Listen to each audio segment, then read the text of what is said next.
ce sont les 45 premières minutes qui ont vu quand même le Popo se démener et puis créer d'autres occasions, malheureusement qui ne sont pas concrétisées. Est-ce qu'on ne tend pas vers les regrets si jamais le match s'est terminé sur cette note-là? Oui, un match dominé en possession par le Saint-Éloi Popo, mais une domination stérile, une domination qui manque de réalisation. Je crois que c'est encore possible. Le Popo a encore la possibilité de tuer le match, de gagner ce match. Il suffit que le coach puisse donner des bons consignes et vous sentez le manque de compétition dans les jambes. J'ai vu Kassongo et qui a eu vraiment une passe en or, une passe qui est passée, je crois, à 30 cm du deuxième poteau, mais il n'a pas su aller glisser la balle dans le fond du filet. Donc tout ça, nous déplorons l'impréparation, nous déplorons la désorganisation du sport congolais.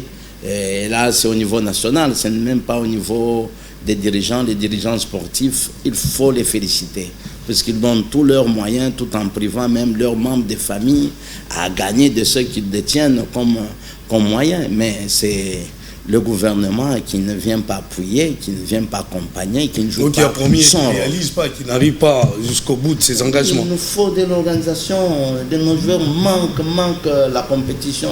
Et bravo à Lupopo, si Lupopo peut parvenir à donner un jeu pareil, bon, donc c'est de l'inattendu. Donc il faut féliciter Lupopo, féliciter Vita, féliciter DSMP, féliciter Mazembe, mais le gouvernement doit faire son travail. Et quand je parle du gouvernement, je ne vois pas seulement Condé, je vois tous ceux-là qui doivent aussi accompagner Condé. Si je fais la sommation du budget de Mazembe, 6 millions, plus ou moins 6 millions. Vous avez dit que Mazembe n'a jamais reçu un rond. Mazembe n'a jamais bénéficié de l'accompagnement du gouvernement, moi je vous l'ai dit.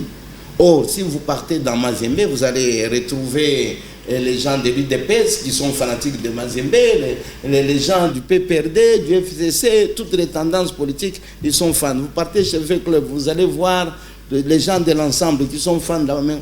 Qu'on laisse le sport. Mais c'est vous les politiciens qui l'avez politisé, effectivement. Vous savez, nous sommes politiciens, mais nous venons des écoles différentes. Il y a des gens qui confondent la politique et qui veulent mêler de la politique dans le sport. On ne peut pas accepter qu'une équipe comme Mazembe ne puisse pas avoir une subvention, un apport du gouvernement. Ça fait déjà plus de 2 ans. Le gouvernement doit à Mazembe plus ou moins 3-4 millions de dollars. Mais les autres clubs en bénéficient, mais pourquoi on ne peut pas donner à Mazembe? Et voilà le résultat aujourd'hui. Le résultat, c'est... Voilà le résultat. Dès toutes ces années-ci, l'ossature de l'équipe nationale s'est formée autour de Mazembe, V-Club et DSMP. Maintenant qu'une des branches est malade, Mazembe est malade, voilà le résultat. C'est une honte pour notre pays.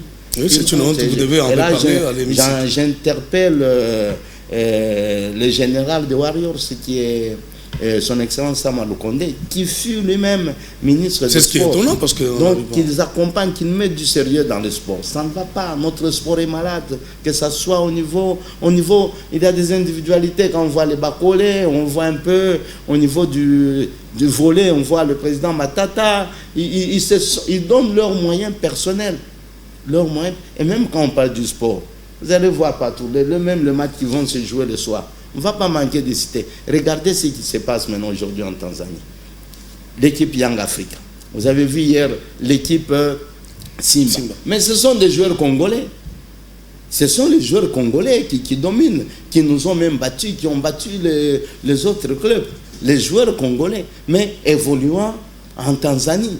Non, les mêmes joueurs étaient ici, ils n'étaient pas considérés, que ce soit même au niveau de l'équipe nationale. Maintenant qu'ils évoluent dans d'autres cieux là-bas.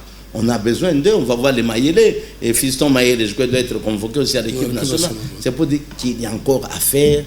On peut trouver des solutions urgentes en attendant l'application des résolutions, des recommandations qui ont été arrêtées au niveau des États généraux.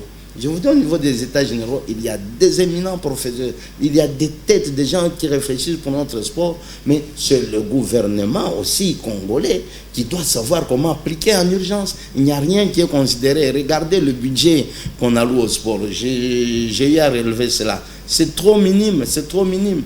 Et maintenant, si une équipe ou l'équipe nationale doit se déplacer, il faudrait une libéralité de la présidence. Mais on ne peut pas gérer le sport comme ça. Hein. On ne peut pas les gérer de cette façon-là, parce que c'est le même cri d'alarme poussé par Jeannot Binanou, avec qui on parlait d'ailleurs tout à l'heure à la mi-temps, que tu salues en passant. C'est des gens qui se battent au niveau de la DEFCO pour que le championnat puisse être réorganisé, même dans sa manche aller, qu'on termine fils que ça.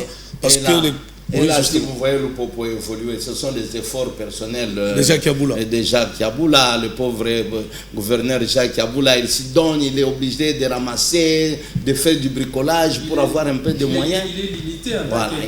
parce que pour organiser le championnat qui